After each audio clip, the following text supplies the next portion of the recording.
Hello and welcome to the DisruptAbility Podcast. Today we're talking to Mary O'Grady, who is the former head of the Disability Support Service in UCC and is now a life coach specialising in working with people with disabilities. Mary is a huge resource in terms of disability and transitions in careers and employment, and she's also been a great friend to Inclusive Cork. I hope you enjoy this conversation and thank you for listening.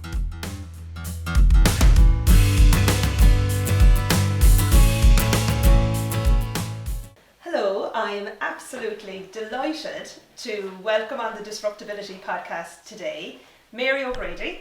Thanks a million for the invite, Claire. I'm delighted to be here So on your couch. On the couch, we're delighted to have you. So Mary, you are the former head of the DSS in UCC, and now you are a life coach specialising working with people with disabilities.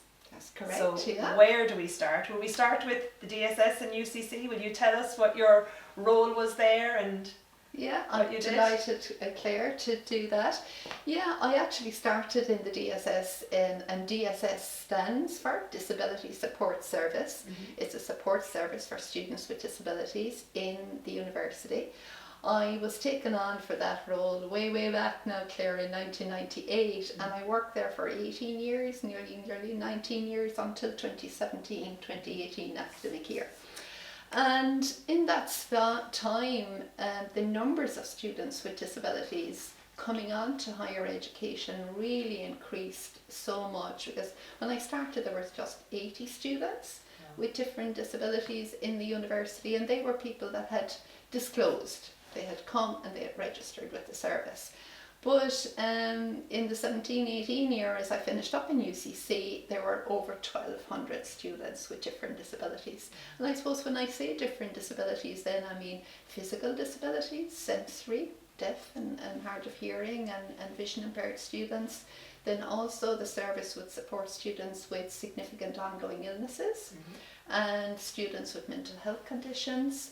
And the greatest cohort of students would be students with specific learning difficulties, such as dyslexia, dyspraxia, dysgraphia, and also students on the autism spectrum. So I hope I've covered all the different categories there, but I think I have.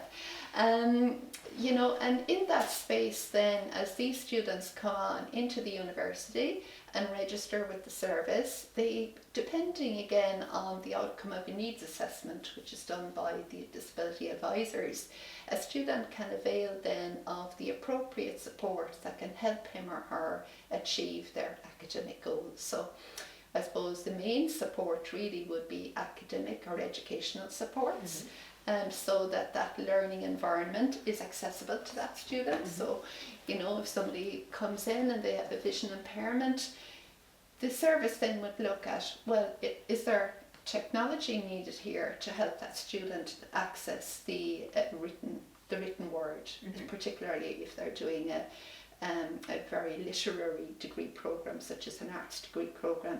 So, it could mean converting text into alternative formats. It could mean putting alternative exam arrangements in place. Of course, disclosing to the lecturers and to the different academic departments the needs of the students. And over the years, Claire, there's been great advances really in the educational environment, so that today, lecturers and academic staff across the university are much more aware really of the needs of students with disabilities. And I suppose I would be the very first to say that I learned so much from each and every one of those students. And I feel, as I reflect back on it today, that it was my privilege really to support so many students, hundreds of students over the years as they went through the university, and availed of those supports that enabled them to achieve and to come out often with degrees on parity to their peers, because those advances in technology, those advances in universal design principles and greater accessibility in the learning environment have made such a difference to the experience of the students. And also, I guess over the years too, because I worked a lot with the buildings office in the university, and the built environment as well improved over the years. Loop systems, there for the students that have hearing difficulties, much more tactile paving, and opportunities for those vision impaired students to navigate the campus, and to feel, I suppose, free and able to navigate the campus. And often before the vision impaired student would actually even start college, there's an opportunity for them to come in and with instructors from the Irish Guide Dogs or the NCBI, they get to know their routes to their lectures, the routes to the bar, to the cafes, to whatever. Okay, so all that mobility training is done so that they're very comfortable on campus. Yeah. Technology, in the 19 years that you were in the DSS in UCC, technology must have changed during that time as well.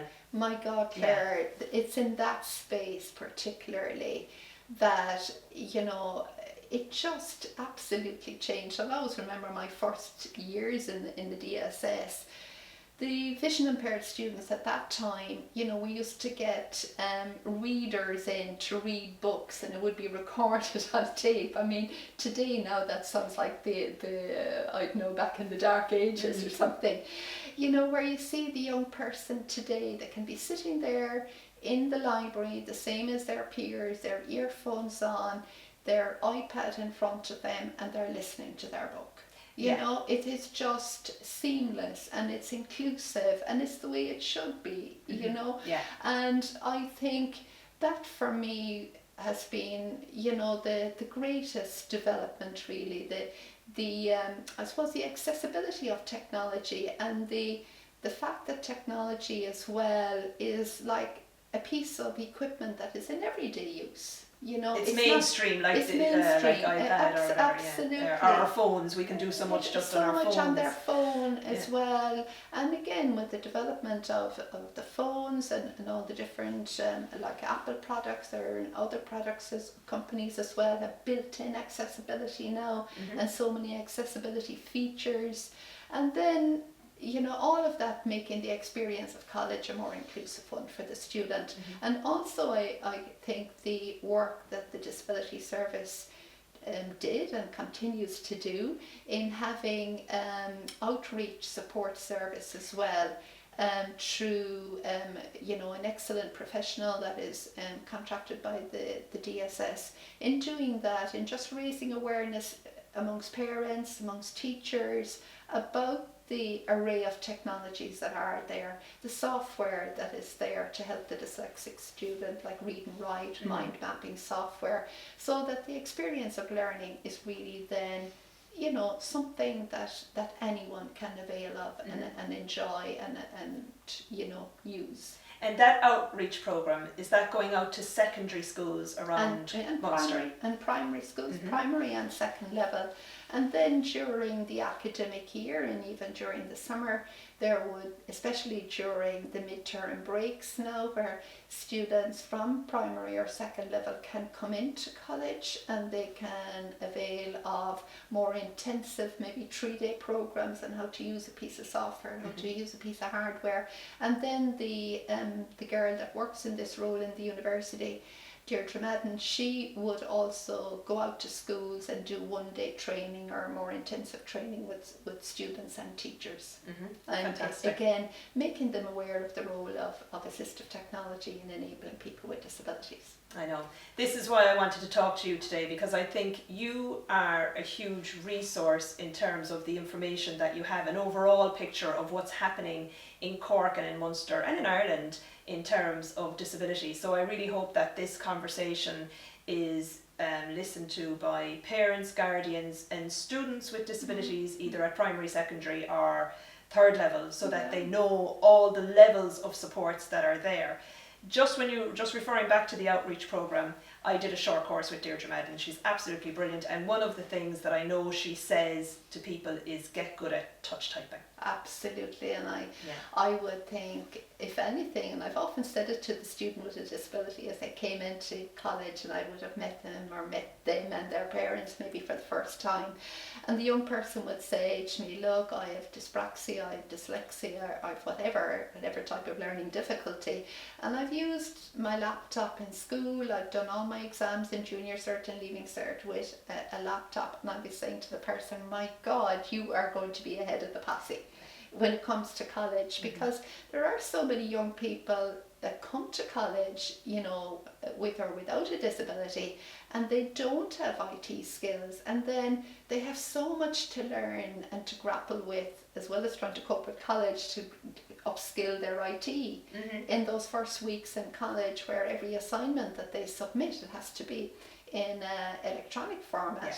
So if anything, you know, if there's somebody listening there today, and I would say definitely get out there, learn, you know, to touch type, use your assistive technology.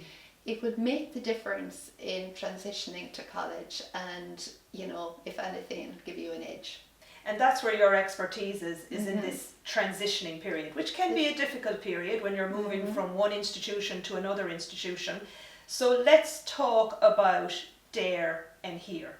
Can we start with DARE? Absolutely. Yeah. Can you tell our audience what some people would refer to Mary O'Grady as Mrs. Dare. Right, okay, because you're the expert in DARE. I was in a school recently and I was talking to them about DARE, and that's how the principal introduced me, and I was thinking, like, thank you.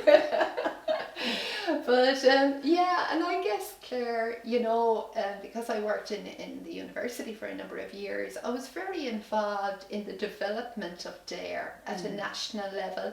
And because actually when I started in college, we didn't have DARE. UCC had its own supplementary admission process. UL had theirs, Trinity had theirs.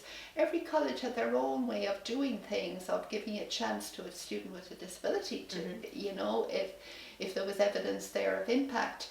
And there was a few of us got together way back about 15 years ago or more now to see, could we do something here at a national level and have a system in place and work with the CEO to develop such a system.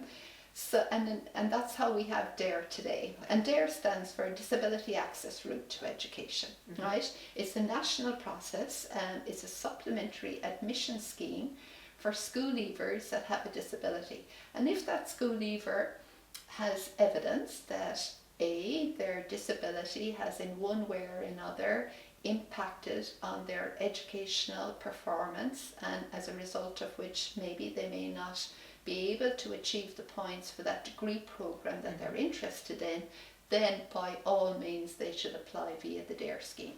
So there are two key criteria for our DARE, right? One is the person must meet the criteria set by DARE for evidence of disability. So for example, if I'm somebody and I have a long-term illness, such as maybe Crohn's disease, right?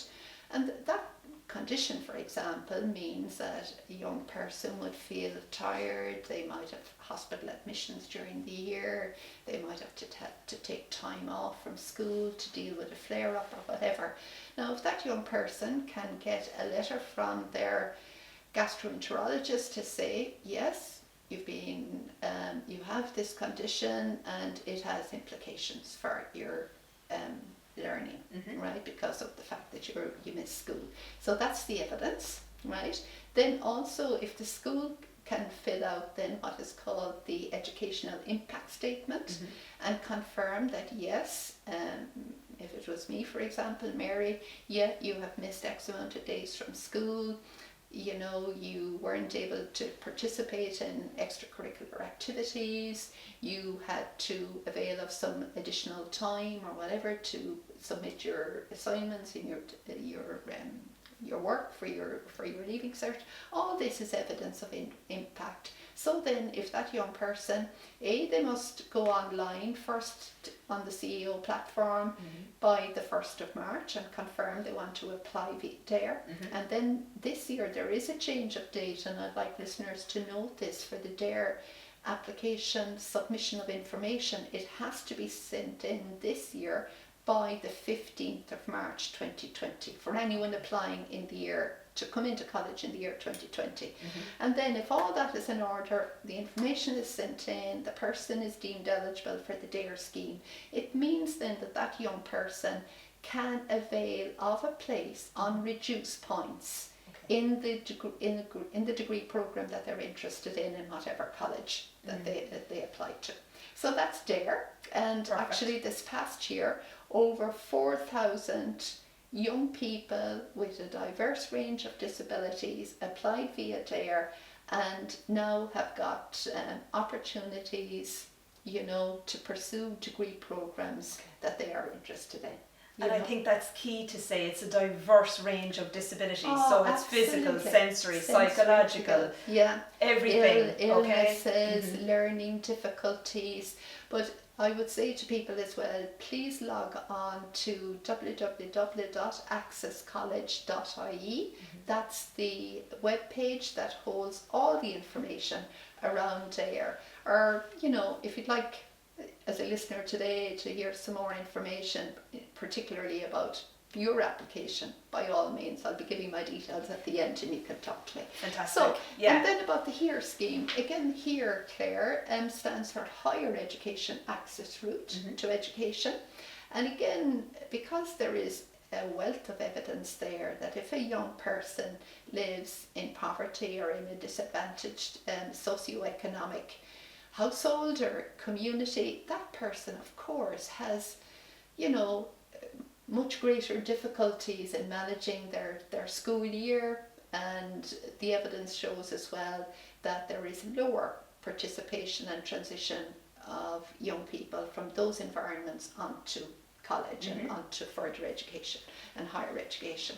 So that's how the HERE scheme was developed, and again it's a scheme there specifically for young leaving cert students or school leavers that come from socioeconomically disadvantaged communities, areas where they too, when they present evidence, they first of all again need to go onto the CEO platform and indicate their interest in applying for the HERE scheme, and have to do that by the 1st of March, and then compile their evidence. And the evidence in the HERE scheme, there are a number of indicators. There are financial indicators, social indicators, and cultural indicators, right?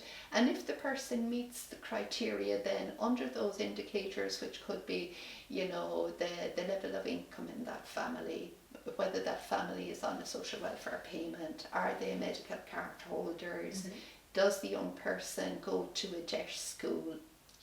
DESH stands for Delivering Equality in Schools, ensuring that there's equality in schools. And if that person comes from a designated high unemployment socioeconomic area, that's their address, that's where they come from, then these are some of the social and the cultural indicators of the HERE scheme. And in the same way as DARE, I think this past year, I haven't the data now for 18-19 entry yet, but based on the 17-18 entry, over 6,000 young people applied via the HERE scheme to go on to higher education. And again, there's a very high eligibility ratio. I think I read recently there was 83% of that 6,000 progressed on to higher education, availed of degree programs on reduced points where necessary, if they hadn't got the necessary points for their degree program. And again, I suppose the important point to make as well, that both in HERE and DARE, if a person, for example, still got the points for their program and they came in, they didn't need reduced points, they can avail of an array of supports in the college that they're going to, So, sometimes a student doesn't need the points, the reduced points, they get the points, but of course most students might need those points, those reduced points, to get into the degree program of their choice. But the important point to make is that students can avail of an array of supports in the college that they go to. Okay, so we'll make that clear for parents, guardians and students with disability. Whether you come in on the DARE programme or not, you are going to get support in college. What you have to do is just register with the DSS. Register with the DSS, and they'll be invited, the student will be invited to register based on the fact that the data around the fact that they've made a HEAR or a DARE application is in the system, right? But it's so important then to register, avail of those supports, because I suppose, in all your podcast here around disruptability, I think the important conversation there is there are supports. There are supports out there, whether it's supports around accessing education, accessing an inclusive environment, accessing employment. But it's so important that people just avail of them. They're there, avail of them. They're fantastic supports in all colleges now, not just UCC, in all the IOTs and in the universities right across Ireland. Avail of those supports. They'll make the difference. They'll give you that chance to achieve your potential. I'm so glad you're saying that, because I think that is the key message that I want the country to hear, not just in Cork, right? Yeah. The whole country to hear that the supports are there for everyone, and utilise them. And I always say, utilise them when your bum is sitting on a public seat, okay? If your child is in primary or secondary or further education or third level, find out what the supports are, utilise them, and really become comfortable with the assistive technology that works for you and your disability. Take ownership of that, because when you are transitioning to the workplace, you need to go in with that level of maturity and ownership, saying this is what I need to do my job.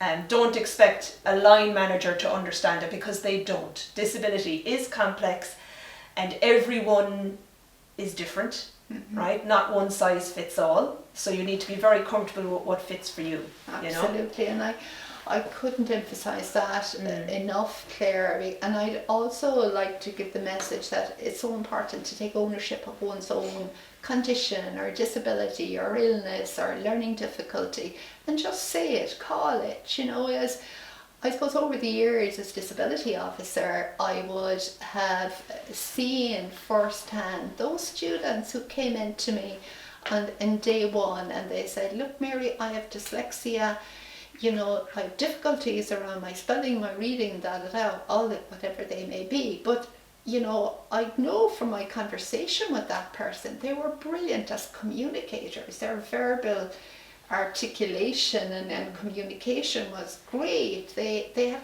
inner confidence in themselves. So they're those young people who were able to take ownership of their disability.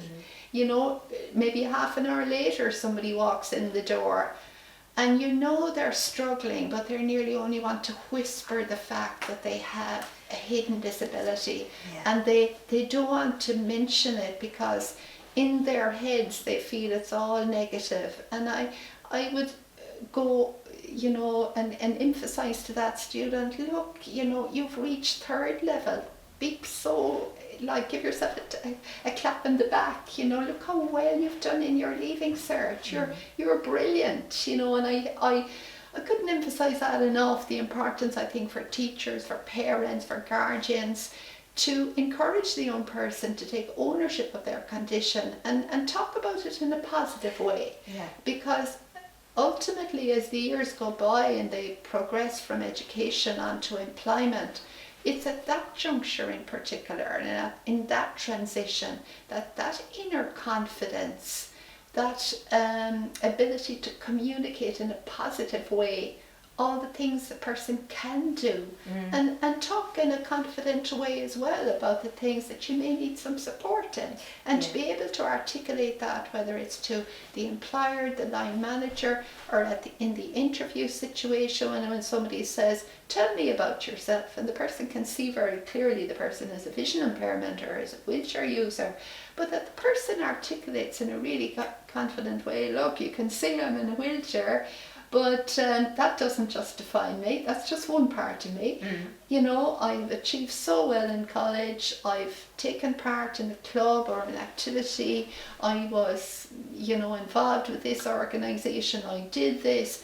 that's what the employer is seeing then. Yeah. They're not seeing your disability, they're seeing you as a person. And I in my life coaching space today, Claire, that's a lot of what I do, because many young people would come to me today and they're struggling around these transitions, struggling particularly around the transition to independence, to life after college, to making their way in the world, to getting that first job, because maybe they've already got their undergrad degree, they've got their postgrad degree.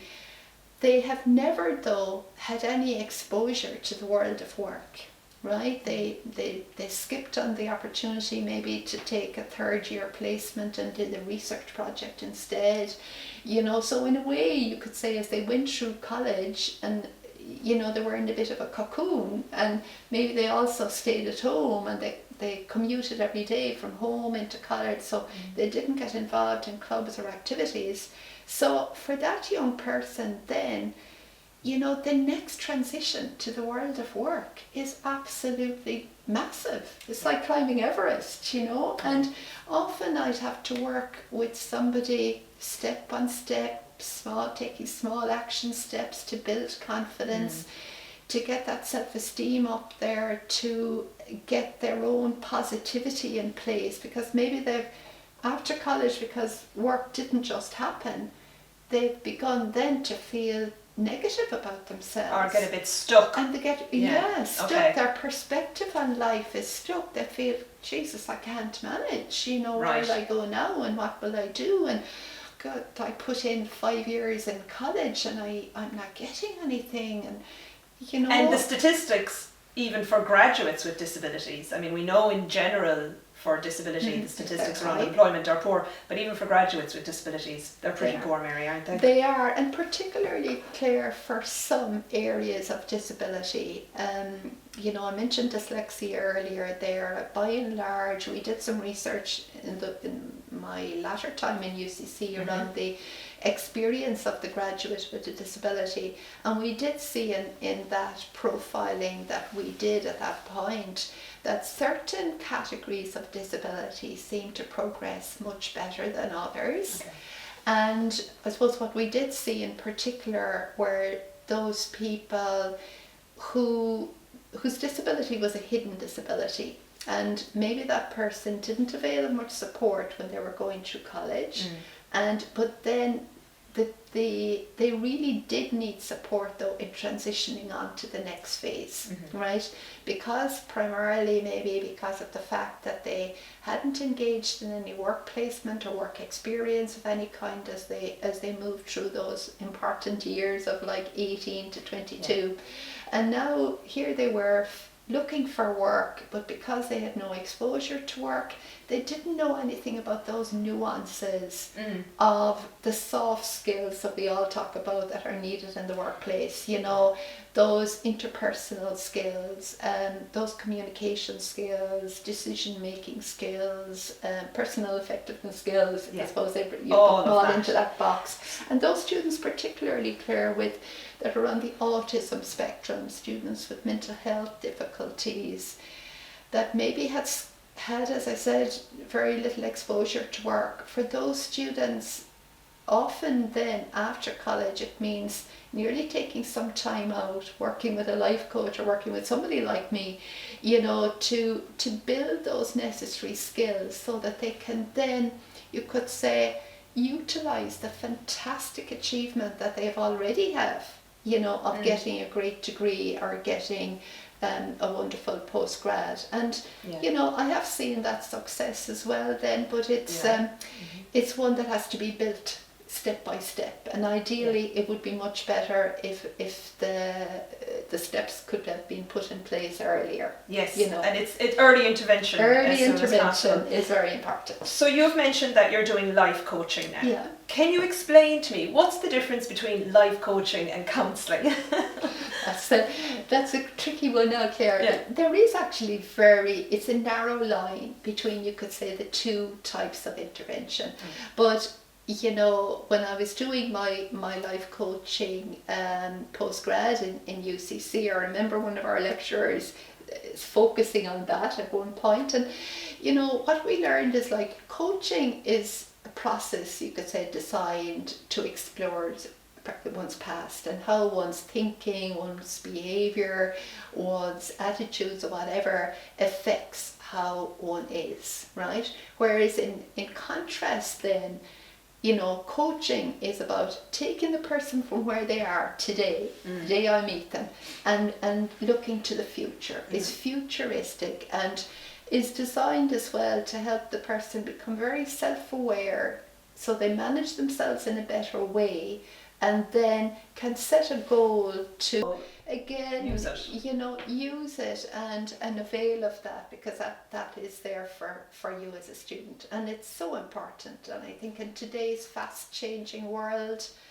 and the impact of social media on young people, there's a lot of stressors there in everyday life. Huge. And you don't have to have a disability to be impacted by the stressors of modern society. Modern society. And I think it's and I'm glad to see in today's world, you open a magazine, you look at the channel on TV, there's much more openness around disability and or if you call it disability or difference or whatever, and the importance of looking after oneself and taking care of one's mental health as well as one's physical health, and that's for anyone with or without a disability. Yeah, I think we are holistic beings. You can't ignore one and look after the other. No. One of the counselling services that I used, and just to let people know about it, the National Council for the Blind of Ireland, and I'm a service user there, and they offer a counselling service, and it's by phone, because they know that people with vision impairment, it's very hard for us to get around. Yeah. So it's a phone service, and I found it absolutely phenomenal. If I've had different times in my life when I just needed to talk to someone, the NCBI offered that service. It's a counselling service, a phone it's great service. to make that known. So just so people know, and I'm sure other charity organisations do that for service users as well. So I suppose parents, guardians, look up what supports are there for your child or for yourself if you're the person with the disability. Mary, we better move on a little bit. You're giving us so much information, and I just have one question. If I was a parent and I fall into my child has a disability, but we are also marginalised or disadvantaged and they're going to a DISH school, what do I apply on then? Do I apply on the DARE scheme, or do I apply on the HERE scheme, or do I apply for both? And you can actually apply for both. Yeah, right. Okay. And there is a growing number of young people as well that are actually applying for both now. And that, if the person meets the criteria then for both schemes, it means that person really can get, I would nearly call it the gold star support in college, because as part of the HERE scheme, they can perhaps avail of a bursary of financial support, to help with their college experience. And then as part of the DARE entry, and if there's somebody that would benefit from technology or educational supports, they will get that from the Disability Support Service. And it's very much encouraged today in DISH schools that, of course, anyone living in a socioeconomically disadvantaged area doesn't mean there's no disability or no... Exactly, yeah. If anything, maybe that young person hasn't been able to get that extra support around technology due to financial constraints in the family. And so, of course, by ticking the box and applying via DARE and making sure that they go online and do that and indicate that they're applying both via DARE and HERE by the 1st of March, submit all their documentation for both schemes by the 15th of March, then the future is, if you could say, secured. Yeah, no, Mary, that's I'm delighted we went through all of that information, because that is key. So you've mentioned that you're working as a life coach now. Do you want to just tell us a little bit more about what you offer people with disabilities? Yeah, I suppose, Claire, when I got my qualification as a life coach, and I'm a professionally registered coach with the International Coach Federation, and as I mentioned to you a lot there already, I have worked in the field of disability support, in the field of rehabilitation when I worked with the NLN. As well, for a number of years, worked in as a teacher, resource teacher. Just tell them that's the National Learning Network. National Learning brilliant Network. organisation as well, yeah. Yeah, absolutely. So, looking back on my career and having that experience, I suppose, firsthand of communicating with people with disabilities, I very much felt, look, that's the niche area around life coaching that I want to focus on. Okay. It's the one that brings me joy and contentment, fulfillment, I suppose, today, Claire, because I enjoy watching people grow and develop, and I enjoy seeing people achieve their potential. And if in a life coaching domain and using life coaching techniques, I can help that person, just build their confidence, take greater ownership of themselves, learn to manage themselves in a better way, tap into that positivity that is there, maybe often hidden inside oneself, but tap into it, so that a person, I'd often use the phrase as they go from surviving to thriving. Okay. They don't see limits surrounding their lives. They move beyond those limits and achieve their potential. And I love what I do today. I have a passion for it.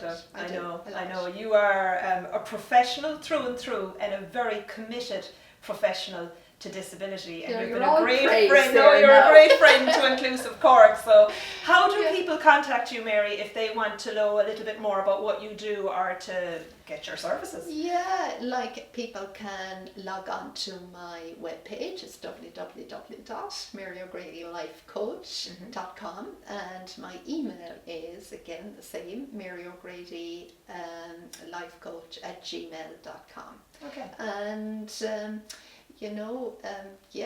definitely, if you have a question or if you have a query around some aspect of your experience of it with a disability, or you have challenges around transitioning to employment, transitioning to education, transitioning to independence, definitely check me out. I may not have all the answers, but I can steer you towards Inclusive Cork and listening to these DisruptAbility podcasts. Where often there's fantastic nuggets of information, because I've listened to some of your podcasts, Claire, and the information resource that is there in these podcasts is a learning. Good. And I'm learning from them, not to mind Joe Public out there and what they can learn. Well, hopefully that's what we want to be, an educational resource for Ireland. Okay. Yeah. So look, Mary, I think we'll finish up there. Thanks so much for giving us all that detail, and people start getting your stuff together for Dare and Here and getting into college and having a fantastic career after that. Mary O'Grady, thank you very much for your time today. Thank you so much, Claire. I enjoyed every minute. Thank you. Bye-bye. Cheers. Please be advised that this recording does not constitute medical or legal advice.